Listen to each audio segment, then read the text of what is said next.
Bonjour Virginie. Bonjour. Virginie, avant toute chose, avant même d'évoquer les révisions, comment gère-t-on le stress? Alors d'abord, on peut se rassurer. Moi je l'ai fait, mais expliquez-nous. Alors, vous pouvez vous rassurer en regardant une donnée objective, le taux de réussite au bac. 88,3% des candidats l'ont eu l'an dernier, en hausse par rapport à l'année précédente.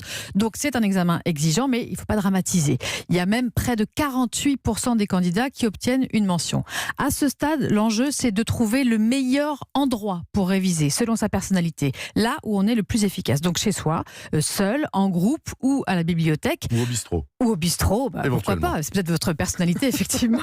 Alors regardez si la médiathèque près de chez vous organise une semaine de révision. Par exemple, à Fresnes, dans le Val-de-Marne, on concocte aux candidats un programme aux petits oignons toute la semaine prochaine. Des profs viennent aider les élèves, les débloquer sur un point épineux, les aiguiller sur les thèmes à réviser en priorité. Il y a aussi une sophrologue qui vient faire des séances de préparation mentale et puis des pauses thé et café organisées pour couper la journée. Alors certains ont déjà, dès cette semaine, constitué leur groupe de révision. Ils sont dans des salles de travail réservées. Ils se font réciter ce test ou se dépannent sur des problèmes de maths. C'est B au carré moins 4AC. Oui, le discriminant, pour résoudre une équation. Voilà, les discriminants, ça vous dit quelque chose? Oui, vaguement. Voilà, donc vaguement. Ça c'est Marie-Michel. À la table d'à côté, Elisa, élève de terminale ES.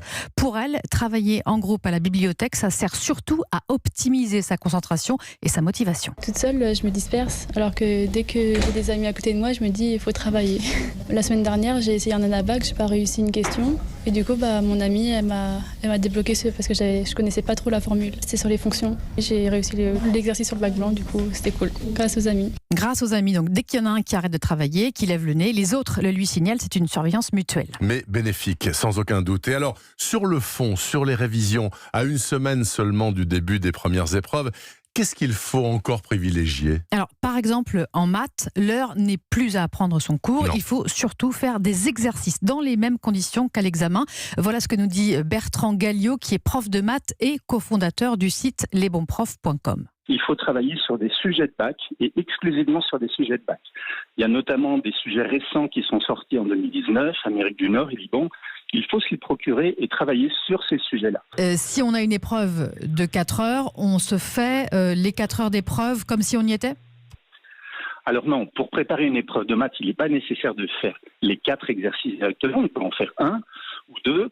Faire une petite pause, prendre un café, un sandwich, faire ensuite 1 ou 2 questions de physique et puis l'après-midi refaire des maths et de l'anglais.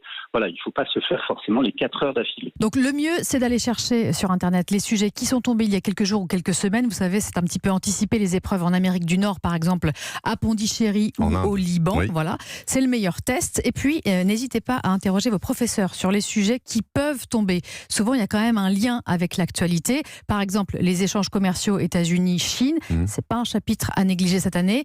Si vous suivez un peu l'actualité en parallèle de vos révisions, ça vous donnera des exemples, de la profondeur dans vos démonstrations. Et puis sur les thèmes que vous n'avez pas bien assimilés, allez voir une vidéo sur YouTube, par exemple, une vidéo de vulgarisation. Ça permet de se remettre les idées en ordre en quelques minutes, ou bien faire un QCM interactif sur Internet. Un QCM, bien sûr, une question à choix multiples. Et pour garder un esprit sain dans un corps sain, on arrête de picoler, on arrête de fumer, on dort? Alors oui, ça c'est dans l'idéal, et surtout on n'arrête pas le sport. Par exemple, les candidats devraient faire des pauses, aller courir, jouer au foot, ça libère les endorphines, vous le savez, donc ça réduit le stress. Pour ne pas se fatiguer trop vite, c'est pas toujours facile, mais évidemment dans l'idéal, il faut manger un maximum de légumes et de fruits, donc des vitamines pendant cette période. En révisant, c'est un conseil théorique, vous pouvez grignoter des noix de cajou ou des noisettes plutôt que des gâteaux au chocolat, que j'ai vu sur beaucoup de tables de candidats au bac, et on peut même pousser le vice jusqu'à apporter des bâtonnets de carottes le jour de l'examen. Ça, c'est l'idéal. Pourquoi pas? Ça en jette en tout cas.